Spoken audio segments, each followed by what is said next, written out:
በተነገረላችሁ ተስፋ ቃል ላይ ሳትደርሱ ሞት አያስቆማችሁም። ምቀኛ አያስቆማችሁም። ተግዳሮት አያስቆማችሁም። የጠላት ቴክኒክ አያስቆማችሁም። የሟርተኞች ኃይል አያስቆማችሁም። ሰዎች ተስፋ ሲሰጡን የምንጠራጠርበት ዋናው ምክንያት ደካማ ስለሆኑ ነው። ከሰው የሚነገረን ተስፋ ቃል ሊፈጸም ይችላል፣ ላይፈጸም ይችላል። በአንድም በሌላ ምክንያት እግዚአብሔር ከተናገረ 100% ይሆናል። በብዙ ተስፋ ቃል ታጅባችሁ የምትጠራጠሩ ሰዎች እምነታችሁን አንሱ። እግዚአብሔር ታማኝ ነው።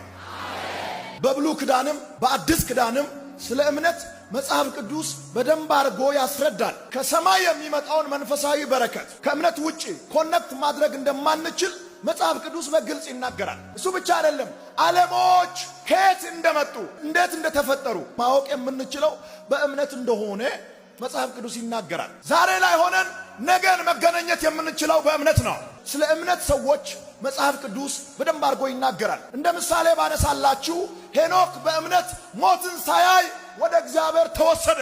እነዚያ በዕብራውያን ምዕራፍ 11 ቁጥር 33 ላይ የተጻፉ የእምነት አባቶች በእምነት የእሳትን ኃይል አጠፉ፣ በእምነት ከሰይፍ ስለት አመለጡ፣ በእምነት የባዕድን ጭፍራ አባረሩ፣ በእምነት መንግስታትን ድል ነሱ። በማርቆስ ምዕራፍ 9 ቁጥር 23 ላይ ኢየሱስ ሲናገር እንደዚህ አለ፣ ብቻል ትላለ ለሚያምን ሁሉ ይቻላል።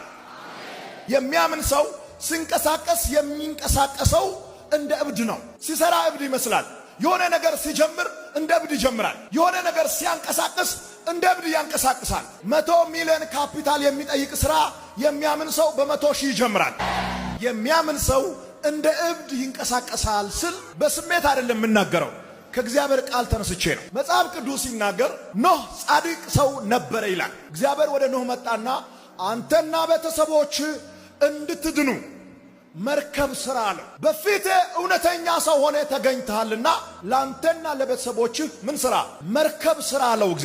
እግዚአብሔር የተናገረውን ቃል ኖህ አሜን ብሎ ተቀበለ። እግዚአብሔር ቦልድ አድርጎ የተናገረውን መርከብ ስራ የሚለውን ቃል ኖህ ሳይጠራጠር መርከብ መስራት ጀመረ። መርከብ የሚያስፈልገው ውሃ ባለበት ቦታ ነው። መርከብ በአስፋልት አይሄድም። ከተማ ውስጥ መርከብ ምን ያደርጋል? አስፋልት ላይ መርከብ ምን ያደርጋል? ውሃ የለም፣ በእምነት ይሰራል። እግዚአብሔር ተናግሮታል፣ የጥፋት ውሃ ይመጣል። ኖህ ችላ አላለም። እግዚአብሔር ከተናገረ ከተማ መሃል ባህር ይፈጠራል። ኖህ መርከብ ይሰራል። ቀንና ሌሊት። ሰውዬ አብዳል ወይ?